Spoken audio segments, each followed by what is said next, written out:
The 24-hour charitable period known as Omaha Gives was good, real good for the Ollie Webb Center. As fundraisers go, they'll follow it up next weekend with Ollie's Dream, which features wines from around the world and even mead made locally in Bellevue. Yeah, you said Mead. Mead. That's yes. right. From the Ollie Webb Center, Executive Director Lori Ackerman, Brian Schluter owns Moonstruck Meadery. Good to see both of you. Welcome, Brian. So I know what wine is. I'm not real familiar with mead. So let's hit that point right away. What's the difference between wine and mead? Sure. Wine is made from grapes, whereas beer is made from grain. Mead is made primarily from honey, 100% honey. So is it all sweet? It's not sweet. It's not what you think. It can be semi-sweet to sweet. It can even be dry. It just depends on who's making the mead. And what about your mead? Our mead ranges from semi-sweet to sweet. So you have different ranges. And I love a sweet wine, so would I love your mead? Absolutely. So how do you make it? How do you make mead? Well, to make mead, we just mix the honey along with the water. Then we add yeast and yeast nutrient, and that's about it. And just let it sit and ferment for about a month. I think this is what's cool about an event like this fundraiser, because the questions that Mike and I are asking now, guests have the chance to ask professionals like you and become more educated about what you're consuming. It's new and different. So are we going to crack one of these open? Yeah, we're going to crack one of these open. So one thing I wanted to point ask. one thing I wanted to point out is mead is progressive as far as it's being a fantastic tasting product. It's outpacing both wine and beer now at 130%. So that's the growth rate. We actually produced 3,660 gallons last year, and we started at 150. What's the cost like? Is it comparable compared to wine? Very comparable to wine. Bottles range from 16 to 20, whether it's still or carbonated. So your first year, you did. I'm backing up a little bit. You did 150 gallons, and we sold out in 4 weeks. So, and then now you're up to over 3,000 gallons. Correct. That's cool. Wow. All right, so let's have a little sample. What are you pouring first here, and then we'll talk about the event so our viewers can get tickets. Lori's like, tell them about the gala. Party to talk about. So this is our cherry mead. It's made with Mount Morency cherries from out of Michigan.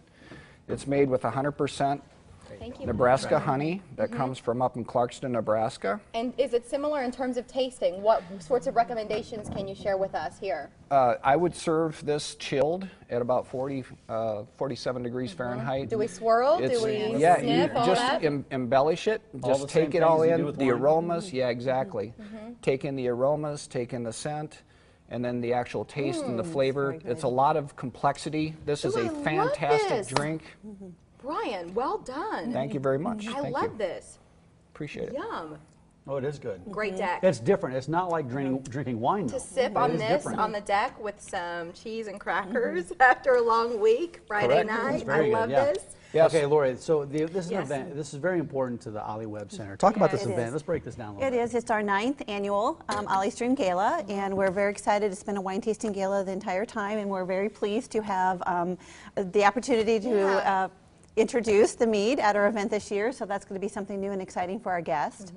And the money raised, this is really important to emphasize. Where do you place those funds? Do you already have plans for the money? Well, the fund supports, we have just a wide variety of programs that we offer through our organization, from direct services, providing supported employment services, to other family-based services, mentoring, support, educational classes throughout the year, and so forth. It's really vast, isn't it? It is, and and everything supports individuals of all ages with developmental disabilities and/or their family members. So we say we have something for everyone, and this fundraiser is very integral into making sure that we can continue all of our programs, and also continue to introduce new programs, niche programs that might be needed in our community and aren't offered through other similar organizations. And Lori, you've always been in tune with the need. What's the demand like for these programs right now? Well, you know, it's really great, especially as individuals. You know, schools do a fantastic job of educating, you know, all of our citizens, and including our citizens with developmental disabilities.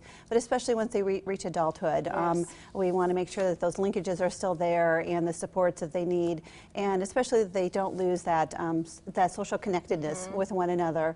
You know, they might have other wonderful service providers in the area that provide residential services, even vocational services, but just helping them get connected. One of our fastest growing and great programs is a book club.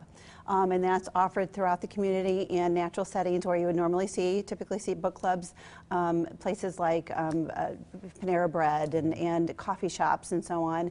And they read books for enjoyment and also just to learn, and it continues that lifelong learning that sometimes has dropped off after individuals with disabilities have exited school. Today we're focusing on Ollie's Dream as a fundraiser. You can learn more about it. You can learn more about the organization online at olliewebinc.org. The best way to get tickets, is it online? Online, just to call our office, absolutely. Any final thoughts for us, Brian, before we let you go? Cheers to Cheers. Mead. Cheers to Mead. Yeah, exactly. Mead and Moonstruck. Yes. Thanks a lot. Thank you very much. Thank you Yes. both, and to the Ollie Webb Center. Yes, OllieWebb.org is the thank you. website. Thank you both. Thank We you. appreciate your time. Appreciate it. So